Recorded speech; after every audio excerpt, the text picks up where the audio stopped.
Ishim shumë të interesuar për këtë fenomen për cilin edhe folëm pak më herët për vrasjet e grave në Kosovë, që të kishim edhe një zë institucional. Sepse kur përmendet ky fenomen, një pjesë e kritikave natyrisht që janë në drejtim të institucioneve dhe të sistemit në përgjithësi, dhe të asaj që nuk po bëhet mjaftueshëm. Bashkë me mua në studio është zonja Fatmire Kollçaku Mullhaxha, pra nga Vetëvendosja. Mirë se erdhët. Faleminderit shumë. Ju ishit pak mbrapa dhe patët mundësi të na dëgjonit edhe në debatin që po bënim në pjesën e parë të emisionit. Dua për fillim të marr një reagim nga ju. Qoftë si një grua, qoftë si një emër i rëndësishëm institucioneve të vendit për këtë që po ndodh, për këtë fenomen që absolutisht është shumë shqetësues. Po patjetër që është shqetësues për gjithë neve, sepse të privosh dikën nga jeta nuk e ka këtë drejt askush.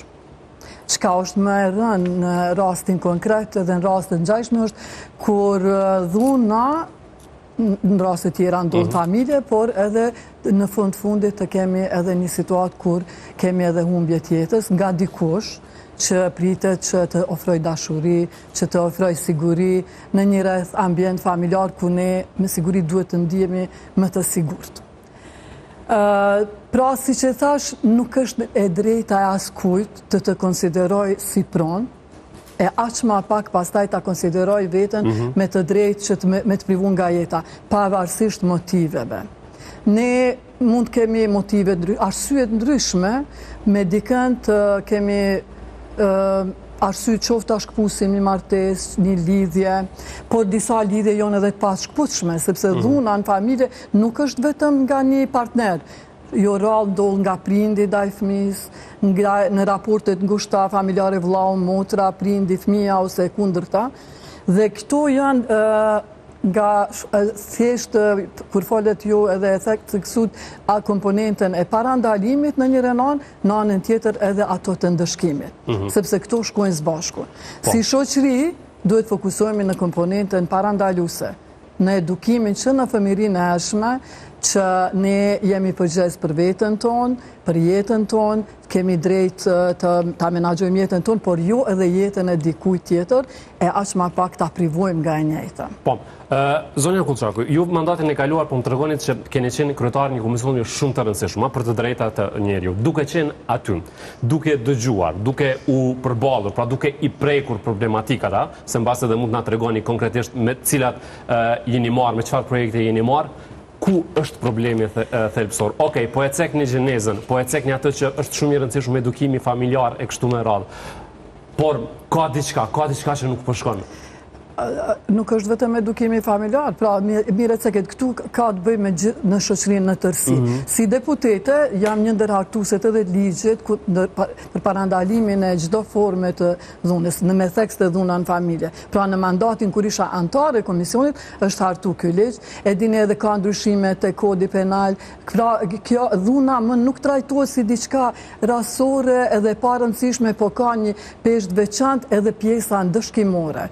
Pra nuk është më thjesht një konflikt familje, sepse po shihet që nëse eskalon, mund të vijë edhe deri te humbja e padëshirueshme e jetës, sepse më e vështira ta gjykosh një rast duke mos i ditë rrethanat. Por prap, as siç po e cikam ajo, nuk ka rrethon lehtësuese e cila ja jep të drejtën dikujt që ta privoj dikën tjetër. Absolutisht, kjo është thelbësore, nuk ka askush të drejtë ja marr jetën tjetrit. Çka është bërë në atë komision? Pra është siç e cika një ligj shumë i rëndësishëm, është iniciuar nga ky komision, është përfunduar dhe tash është në zbatim me sipër.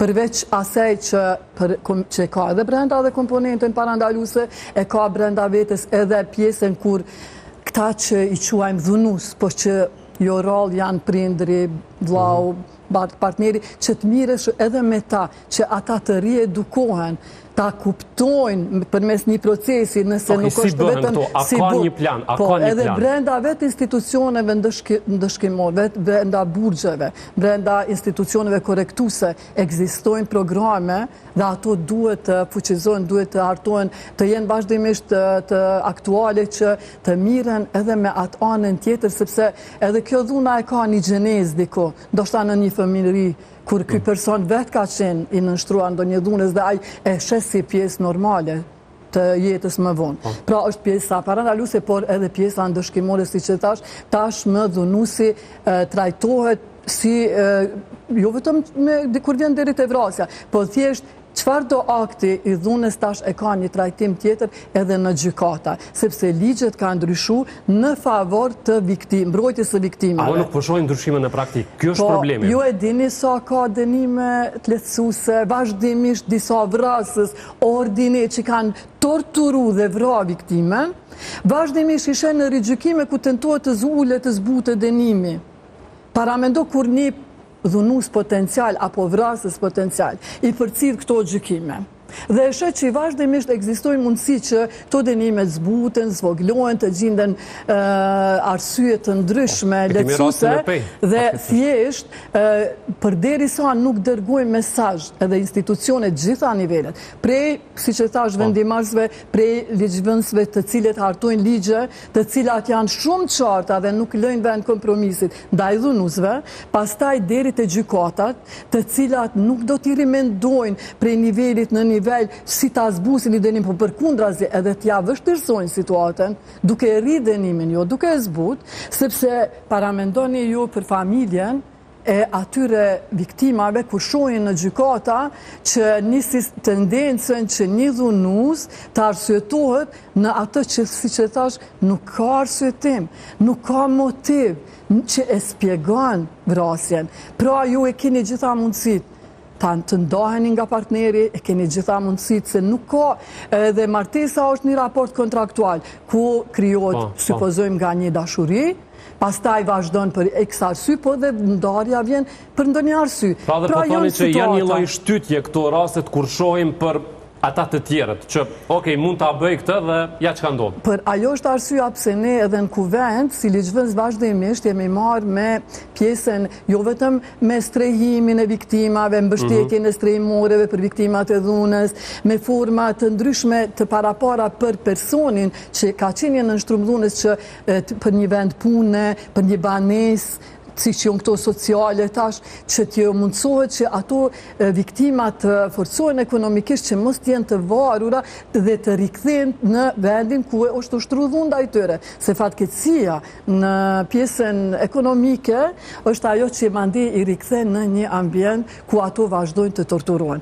Pra, unë mendoj që edhe si ligjvënës, po edhe gjitha pushtetet, që janë pushtete ekzekutivi, po në këtë rast gjyqësori, që e luajnë një rol tepër të rëndësishëm të shqiptimi i dënimeve, se për shembull, nëse thuhet që një dënim për një vepër caktuar mundet t'i merr prej 3 deri në 10 vjet, për shembull, dhe t'ja japësh ti minimumin vazhdimisht, ta lirosh me rrethana lehtësuese, mos ta mbash as 48 orë në paraburgim, që prokurori të kërkojë arsye lehtësuese, apo që viktimat atë rrek pastaj dëshmin nën presion, ne kemi bërë përpjekje që dëshmia mos jetë e mundur që pastaj të tërhiqet, se nuk është e mundur që ti e gjen viktimen të torturuar, të dhunuar me shenja dukshme, po edhe jo të dukshme, se mund të ketë dhunë psikologjike gjatë, dhe pastaj të tërhiqet nën presion deklarata e viktimës dhe kjo të kaloj, si thojmë, na pa një therr në këmbë. Pra, si ligjvënës, në atë komision ne jemi marrë në vazhdimsi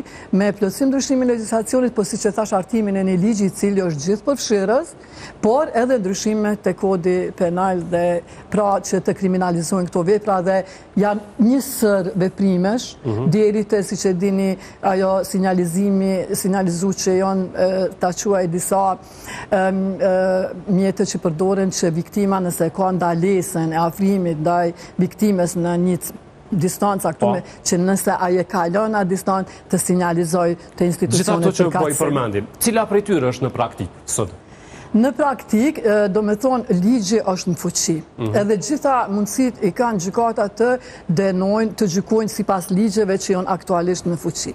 E para. E dyta është që unë mendoj, po du mu këty si epidemiologi, se jam mjeke të cilët miremi, une edhe me komunikacion jam shumë e shqetësume. Ju dhunust që i keni në familje, i keni gjithë ditë në autostrada, në rrugë tona, ku ne balafaqojmi me besoni, unë e fëmijët pjuzoj, fotografu apo këtë dhunus, i cili neve na ka rreziku për shembull me humbje jetet me sekonda, sepse kërkon me aliru rrugën në një rrugë ku për shembull është maksimumi shpejtësi 80, 100, ai don me fluturu të këto edhe këta janë ata dhunus. Pra unë e konsideroj dhunus që të privon nga jeta edhe dikon që janë komunikacion, është i papërgjithshëm, njëjtë si ky që shkon e dhunon antarin e familjes. Te dhunat aktualisht si që ceka pjesa me vështiro pse po ndodh shpesh në familje. Pra, dhe kur është familje, është ma e keqa që mandi kemi tendenca me arsyetu, me relativizu, sepse është dikush i afërt i joni. Dhe kjo nuk guxon me ndodhë. Dhunusi është dhunus, dhe me to duhet miren institucione korrektuse dhe edukuse, të cilët me terapi, sepse jo rrallë këta persona kanë edhe dosje kriminale, po kanë edhe histori të cilat janë për psikiatër, apo më së paku për psikolog. Edhe me këtë po arsyetohen shumë. Pra, ndodh një vrasje, ka probleme të shëndetit mendor. Ato probleme nuk munden me lind sot. Edhe ajtë ta kërkoj tash një dosje. Dosja ose ekziston apo jo. Do me thonë nga më herët, nëse ka një smundje dokumentuar psikiatrike, duhet ta ketë një dosje më të gjatë, nuk mundet aj sot, del edhe bën një vrasje dhe arsyetohet me një moment. Faktikisht këtu është e gjykata, ku ka thirrën ekspert, mjekoligjor e tjerë të cilët e bëjnë vlerësimin. Çdo mjek i cili bën lëshime për me lehtësu një dhunusi, një vrasësi, lehtësimin e dënimit, ai e shkel jo vetëm etikën e punës, si betimin e Hipokratit dhe unë një mjek të tillë e kisha gjyku deri në fund, apo një ekspert mjekoligjor kushdo qoftë, i cili tenton me gjetë rrugë alternative për zbutjen e një dënimi meritor në këto raste. Dhe gjitha këto që po i thoni, për gjitha këto duhet të jetë sistemi, duhet të jenë institucionet. Absolutisht nuk dua ta politizoj këtë çështje. Nuk është fare, nuk është. Absolutisht, këtu nuk ka pardon ndaj këtij fenomeni nga askush. S'ka të bëj fare me parti.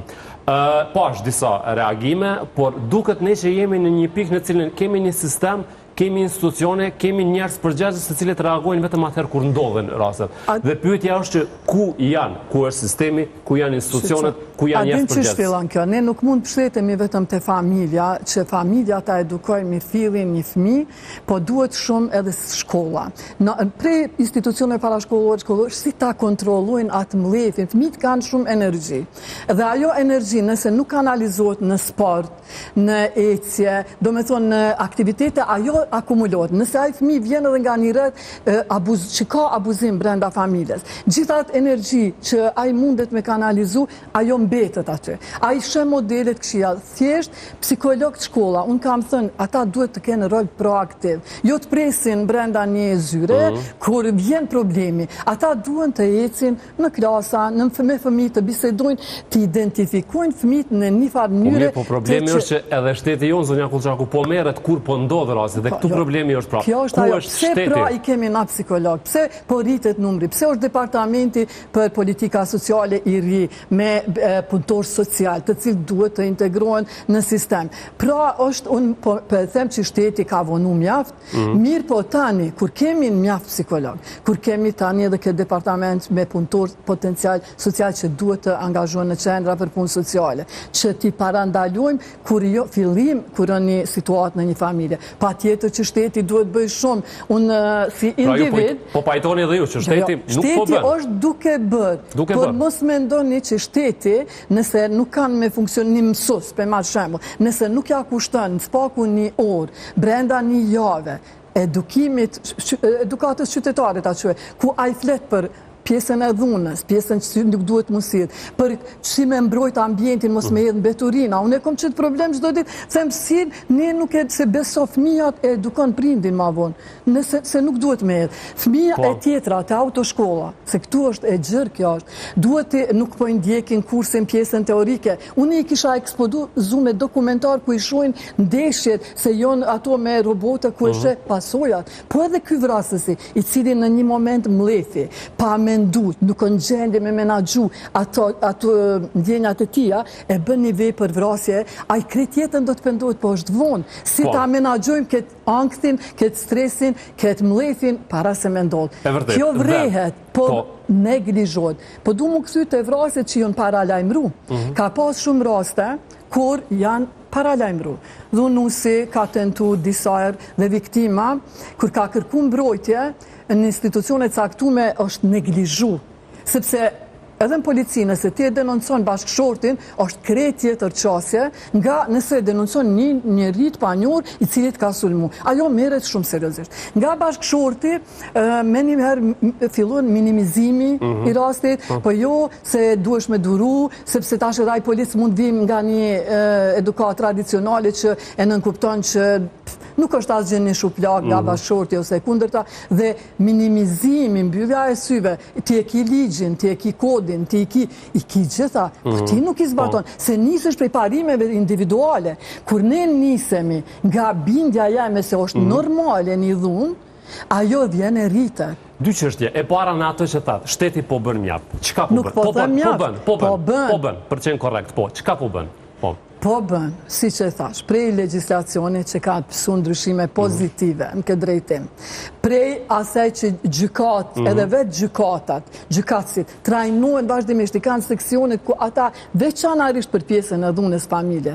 Pastaj policia, e tashmë janë nda edhe janë njësitet speciali që trajnohen për qasin, kjo është të ndryshu, unë nuk mëj me të them që nuk ka polic që qasin. Duhet me njoft ligjet, duhet me zbatu ligjin si që është i shkruar, jo si që janë bindjet e mia. Unë mund të kem bindje tradicionale shumë, po unë du në atësirem konform legislacionit fuqi, institucionin që e përfaqësoj, uniformin që e përfaqësoj, kur shkon të mjeku, viktima e dhunës të identifikohet mirë çdo dëmtim, nëse nuk ka dhunë fizike të shprehur te psikologu, psikiatri me evidentu dhunën psikologjike, dhe ajo të vlerësohet. Dhe kjo, nëse ne besomni, unë jam deputete, po jo e dini që edhe ka edhe deputet që aty vjen sa për një karik, ka deputet që jep edhe shpirtin për me punu për atë qytetarin që ka delegu aty. Do të thot dallimi edhe ju këtu në studia, nëse ju jeni interesum sot, mos me fol veç për politik, po për këtë temë, ju mu ma jep një bindje që ju një gazetar serios dhe i trajtoni temat që kanë prioritet. Po, dhe ne këtë e respektuam dhe po ashtu edhe unë e vlerësoj, se ju dëshironi që hapësirën kryesore në këtë pjesë keni pikërisht të ky fenomen, absolutisht, e vlerësoj shumë. Siç e thash në fillim, edhe ne ishim të rësuar të kishim një zë institucional. Dhe këtu po insistoj pak më shumë, sepse duke qenë aty, duke i parë problematikat nga afër, besoj që ju keni disa informacione më shumë se sa ne, se ndonjëherë njerëzit të cilët përballen me dhunë gjithmonë janë të gatshëm të flasin publikisht, për më tepër nëpër intervista. Prandaj, duke thënë këtë që po bëhen hapa, po bën shteti, nuk është duke bërë në anën tjetër që duhet pak më shumë kohë, ndoshta po nevojitet më shumë kohë që këto të jenë në praktik të gjitha këto gjëra. Pyetja që vjen është që atëherë pse po ndodhin kaq shumë vrasje? Cili është këndvështrimi juaj nga këto që keni dëgjuar ju? Pse po ndodhin kaq shumë? Kosova nuk është e izoluar në këtë rast. Nëse shohim statistikat regjion, në Evropë, në botë, vrasje makabre ndodhin kudo. Ne duhet të kthehemi ka vetja edhe mos miremi me statistikat e tjerëve. Kjo është rritje edhe një anë që këto, si me thonë, mungon interesimi i shoqërisë më marë, siç e thatë edhe ju, me këto tema derisa nuk ndodhin, në veçanti. Ne jemi i mbyllim vesh kur në të fqinjët ndodh një secili kena pas rast të fqinjë më i afërt të ndim zhurma, të ndim, dhe ne nuk jemi të prirur të lajmërojmë vetë policinë, se shiqa, ndashta kishim mujt me farandalut. Pse mos përzihemi se i mbyllim sytë në rrugë, shohim një skenë dhune, mos po na kushton se ndonjëherë ai që i hin me nda, ai e pson. Pra, në mënyrë pak si ka orrit ignoranca në shoqëri. Më herët kemi qenë shumë solidar. E para. E dyta është që në anën tjetër masa dëshkimore definitivisht. Unë po kthehem te ajo.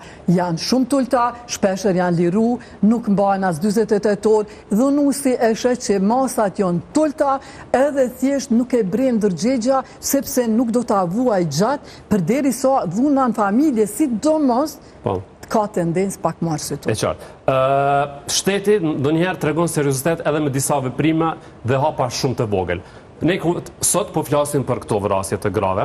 Në anën tjetër, vetëm në pak ditë kanë vdekur disa persona në vendet e tyre të punës. Personalisht, unë nuk kam parë, kërkoj ndjes nëse nuk e kam parë, por hyra edhe pak më herët të shikoj.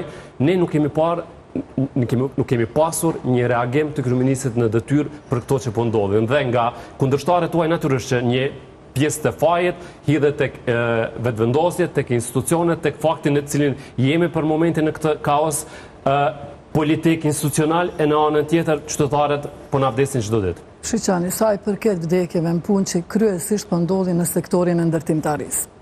Pafundësisht është kërku përmes në forma ndryshme, jo vetëm përmes legjislacionit që me qenë se ligji punës tek është në plotësim ndryshim dhe ende nuk ka, ju e dini çau të ndodh tash po kthehena edhe te politika që ne nuk po jemi në gjendje mi konsolidu institucionet. Në anën tjetër kemi inspektorate tjerë që duhet kenë normal rol proaktiv, edhe e kryen vizita edhe pa se kur po shkon pa paralajmërim po bëhet skandaloze. Po jo po çato vizita pa paralajmërim janë ato që duhet të ndodhin, që janë proaktive.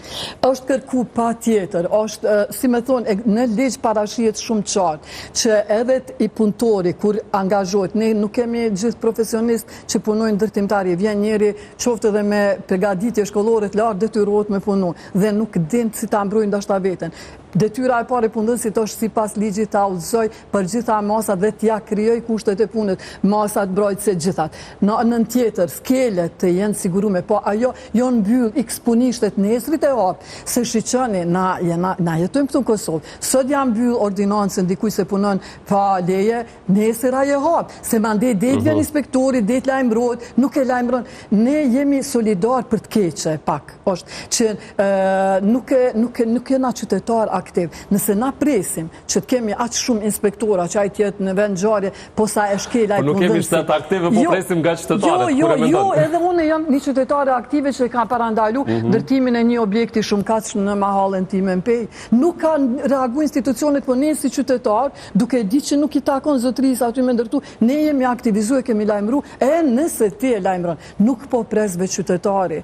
Nuk ju e dini që në gjitha shtete normale qytetari është i përgjithshëm. Nëse institucioni s'ka reagu, në ke pas ka rrugën inspektori, ose inspektori djeja ka qitë shiritin, ky sot e ka shky, ka vazhdu se është i fort, e mban vetën të fort, duhet qytetari me thonë, ky sot e ka shky, e ka prish atë shenjë që diskuton. Pra, unë jam për pa tjetër, rritja, ne kemi premtu rritjen e numrit inspektorve, dhe inspektorati duhet me vepru proaktiv, jo me prit. Edhe tjetra është t'i ndajnë përgjithësi ai komunal dhe ai nivelit qendror. E kom pa hedhjen e fajt. Ai komunal thotë kjo është obligimi i nivelit qendror, i cili mbikëqyr ky thotë ai, pra nuk ka hedhja e fajt, secili që është përgjith. Nëse ka ndodh, ai duhet me shku të shtëpia. Se nuk ka reaguar kurti për t'ju përgjigjur këtyre? Nuk mund të them se unë gjitha deklaratat nuk më jemi përcjell sinqerisht, nuk e di edhe nëse ai personalisht nuk ka reaguar, gjithë që nuk po e them, ka reaguar përmes ministrave. Nuk është e thënë që unë me çdo dikaster të mira, jeta e çdo qytetari është nuk ka çmim dhe çdo humbje në vendin e punës. Unë për vete thamë, jo vetëm që duhet ai punëdhënësi aty, t'ja siguroj familjen me një pension deri sa ato gjallë, bashkëtia dhe fëmijët deri ta mbushin moshën, po edhe shteti duhet të jep edhe ta siguroj familjen e tij, edhe në anën tjetër, si me thonë që të ndëshkohen në zinxhir pa mshirë, kushdo që ka dështu dhe mund të abartë fajin. Mirë, po jo me adresu fajin, pa e analizu rastin. Po. Natyrisht që do të bëjnë një pyetje politike, siç po e vreni pjesën më të madhe ne diskutuam për këtë fenomen, ashtu siç edhe jemi dakorduar, ka shumë çështje natyrisht me cilat janë aktuale, nisur nga kjo çështje e trajnkosit që është shumë e diskutuar për momentin. Në anën tjetër, mungesa institucioneve, jemi në pritje të një presidenti konsenzual nga takimi i fundit që ka qenë mes LDK-s dhe vetëvendosjes që sikur duket kishte një lloj siç edhe është tënë madje që në parim janë marrë vesh për disa gjëra për presidentin, po emër nuk kemi. Kujtojmë që herën e kaluar ju ishit një prej emrave konsenzual realisht të vetëvendosjes. Ku jemi? A jemi afër këtij emri apo jo? Kështu, ne i patëm 3 palë zgjedhje, një pas një. Rezultati paka shumë i njëjtë. Dhe kjo besoj ka qenë mesazhi qytetarëve të Republikës Kosovës që duhet vazhdojmë me krijimin e institucioneve në një. Kur janë shku ftesa të secili subjekt, ju e keni pa që me çfarë lehtësie janë deklaruar ne do të qëndrojmë në opozitë, ne do kështu, do të thotë ne nuk do ta votojmë, çka ky zell i përmbajtjet seancës çdo ditë, përderisa në anën tjetër nuk do të jenë prezent seancë. Po mirë, po herën e kaluar 57 herë keni mbajtur. Po ndëgjoj, me një po person. pikërisht, për mos po cila ka qenë arsyeja, në fund personi njëjtë ose gjithë. Pse kanë blloku për diçka që e kanë ditë që na takon? Apo thonë tash, i takon subjektit më të madh pozita kryetarit, për cilën arsye nuk e kanë votuar atëherë. Pse ata kanë dashur, na ju kena jep, s'di sa kandidatë ata nuk e kanë pëlqyer. A shkojmë në zgjedhje për unë sot mi tregu të partisë tjetër, subjektit e kanë duhet me bë kryetar kuvendit nëse i ka fituar zgjedhje. Do të thotë hipokrizi që qytetarët peshohin, fatkeqësisht jo në kosh janë, kush këtu pelun lojën që çdo herë peshfrytëzon një situatë kundërtën me bë. Nëse tash po thënë, juve ju takon bëjeni, juve, po ne, a do t'jem seancë nuk e di. Për mendimin tim, prezenca fizike në kuvend duhet konsiderohet kvorum. Zotria dhe ta shon sallën, dhe ta up me ditën prezencës së për kreditën. Po, seanca nuk po thirret tani. Kjo është kërkesa e opozitës. Të kostohet kuvendi. Jemi betu dhe në momentin kur ti e ki mundësi me bo një marrëveshje, e ki një subjekt që tashmë e ka shpreh vullnetin dhe në kohën kur ne nuk garojmë për president, ju e dini që gara shkon për krijimin e institucioneve kuvendit dhe qeverisë. Është koha e fundit që këtë pjesa e presidentit, me qenë se nuk garohet për president, mos të shërbejmë mua si monet për kusuritje, sepse kjo krizë do të përsëritet çdo herë. Dhe shumë është mirë që në këtë rast subjekti Lidhja Demokratike e Kosovës e ka kuptuar që edhe ne kemi çu dorë jo tash, por në zgjedhjet kaluara nga pozita e presidentit si subjekti më i madh më i mbështetur dhe kemi propozuar që kjo figurë duke qenë bindur që në Kosovë ka aq shumë njerëz që meritojnë, jo vetëm Kosovë, por edhe shqiptarë që jetojnë. Po kur do të jetë ky takim? A keni informacione? Tani ne jemi në pritje të Lidhjes Demokratike të Kosovës. Ju po e presin Ledëkën? Po ata e kanë marrë kohën për me jep propozime. E kanë marrë, nuk do të thotë që kjo do të jetë pafundësisht apo që ata nuk do të vinë me një. Po jo vetëm ta sqarojmë, që pra vetëvendosje po e pret Ledëkën. Ne jemi në pritje të një takimi, kush do ta thret, kush do ta inicion, neve na takon si subjekti më i madh, ta ftojmë. Normal që duke qenë se unë nuk isha prezente në takimin, ndoshta në zgjedhje tjera kur është bë koalicioni me LDK, unë isha nënkryetare e lëvizjes dhe isha vazhdimisht prezente në bisedime. Tani jam antare e kryesisë, po jo nënkryetare, unë nuk isha, edhe thjesht unë as nuk jam interesu thjesht në detaje, kush kanë ka mistisi. Na e dim gjithë, si që dini edhe jo nga media, që LDK-ja ka reflektu në një mënyrë që mos tjetë strikt partijak një president, tjetë një figurë konsensuale, dhe unë mund të them një model Moldavi që ka ndodhur vite më parë, dikun vitin duke 2012-2016, kur 3 palë zgjedhjesh kanë pasi ne, nuk kanë arrit me zgjedh presidentin dhe kanë marrë një figurë konsensuale, një jurist të shquar, i kanë formu institucionet dhe pastaj e kanë ndryshu kushtetutën, ku presidenti, edhe pse nuk e kanë ndryshu sistemin, nuk kanë shku në sistem as gjys presidencial, as presidencial, me të njëjtat ata autorizime, po zgjedhja e drejt për drejt e presidentit. Këtë ma ka thënë një nënkryetare, ish nënkryetare e Parlamentit Moldavis, kur në një vonë e kom taku, dhe besoj që ne kemi shumica e dyfisht dhe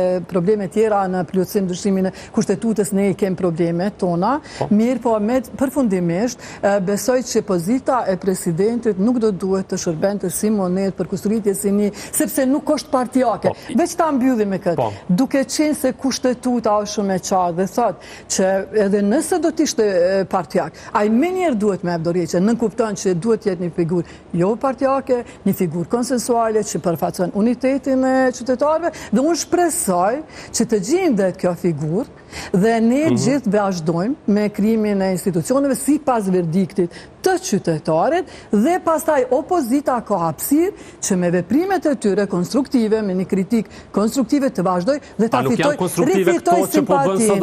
Kjo për mu është teatr, sepse ata, a dipso teatr, kërkojnë një seancë në të cilën ata nuk do di a do t'jenë mandej prezent, sepse me mos pjesëmarrjen votim ata janë inexistent. Po e kërkojnë për çështjen e afateve ligjore. Ky është shqetësimi i tyre. Me qenë që i shqetësojnë afatet, urnoj ki gjykatën kushtetuse, se s'pi përdorën gjykatën. A ka një informacion, kur të tjere Kur do seanca? t'je, Po përmendet ato do t'a shtatorin. kuptojmë gjithë bashku kur të thirret ajo. Sa nga kryesuesi i cili është i emëruar, po mendoj është aty, edhe pse është sipas moshës, ai është kryesues dhe ai do ta Po, ftojë. se për çështjen e presidentit Kurti e ka thënë që nëse është për partijak, ne jemi këtu, domethënë vetvendosje. Ju ishit një prej emrave të propozuar herën e kaluar.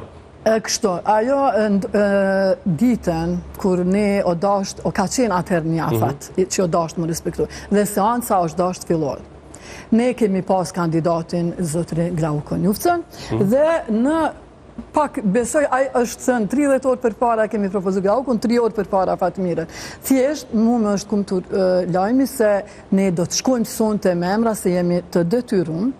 Kjo ka qenë edhe Glauku edhe unë, ne kemi vendosur emra ato në dispozicion të Kosovës për të fitu kohët mjaftueshme për gjetjen e një emri konsensual. Se ne nuk kemi dash, edhe nuk kemi synu ta marrim këtë pozitë, vetëm për një jo që nuk do të na konte ndoshta mirë, po me logjiken. Po mos synonit, do t'ishim në këtë pikë. Rezultati jo tregu që ne vetëm i kemi vendosur emrat për hir që afatit respektive dhe nuk kemi shkuar në votim.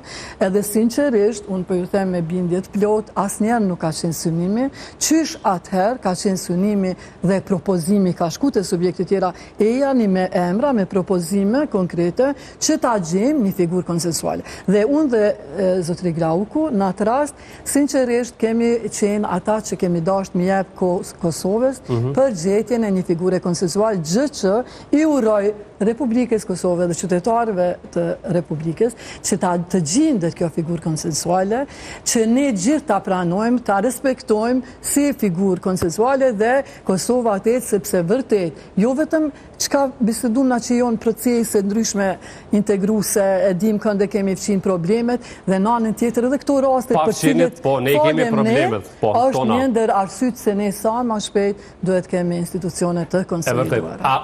A do të ishte një emër konsensual për vetëvendosjen Hashim Thaçi, ashtu siç është propozuar nga Ramush Haradinaj që t'i vazhdohet mandati gjithmonë, duke aluduar, duke shpresuar në lirimin e tij dhe të bashkëqytetarëve të tij në Hag? Kështu, ne ndodhemi në një moment kur gjithë qytetarët e Republikës Kosovë urojmë që gjithë ata që aktualisht padrejtësisht gjykohen në Hag të lirohen, të marrin vendimin lirues. Ky do të ishte lajmi më i mirë për Kosovën. Dhe ne e presim këtë lajm. Gjitha tjera, unë e ceka, çfarë figure konsensuale konsideroj unë që është jo partijake, një figurë që jo që në këtë rast nuk do të fare, nuk do të diskutoj këtë propozim, kuptimin asaj që si që ceka, ne gjithë duhet jemi unik bashk në atë lajmin që e presim lirus, një lajmi mirë për Kosovën, në një gjykat padrejtësisht e formume, një gjykat e cila e dini lëvizjave të vendosje e sidomos aq i zëshëm ka qenë jo veç Albini, por edhe zotri Selimi, i cili atëherë ka paralajmëruar nga ajo foltore kuvendit që mos e votoni duke i para pa pasojat dhe padrejtësisht sot edhe ai gjykohet atje, mirë po ai me kohë ka ngritë zërin. E qartë, do më thoni që ta presim momentin edhe të... Por se kjo është lajmi që ne presim edhe lajmi që do me thonë për gjithë neve. Kretë për fund, absolutisht nëse, me që nuk është në digasterin tuaj, por nëse do një koment për të çështjen e Trajnkosit, natyrisht Zvanolli ka dhënë, ka reaguara edhe për mes rrjeteve sociale, ka thënë që dërgimi trenave për riparim në Serbi është bërë edhe në qeveritë e tjera, kështu me radhë, Trajnkos e ka gjuajtur le të themi kështu kushtimisht tek kompania e cila merret me riparimin e tyre dhe që ka thënë që ka qenë përgjegjësia e tyre dhe ne nuk e kemi pasur të drejtën të përfshihemi në të. Nëse keni një koment? Jo, thjesht edhe pse nuk ka në domenin tim të afërt të specializimit, vetëm mund të them që operatori i parë ka qenë vendori kontraktum, kaq mund të them për këtë rast, dhe tjerat mandej dhe ti unë ton tjetër kush. Në këtë që e ka thënë edhe Trajnkos, më pas se ministrja e kishte shpërndar reagimin e tyre. Unë ju falenderoj shumë që erdhet për kontributin tuaj, sidomos për temën të cilën e diskutuam në fillim, edhe falenderit, punë bardhë. Ju falenderoj për ftesën dhe mundësinë. Falenderit shumë.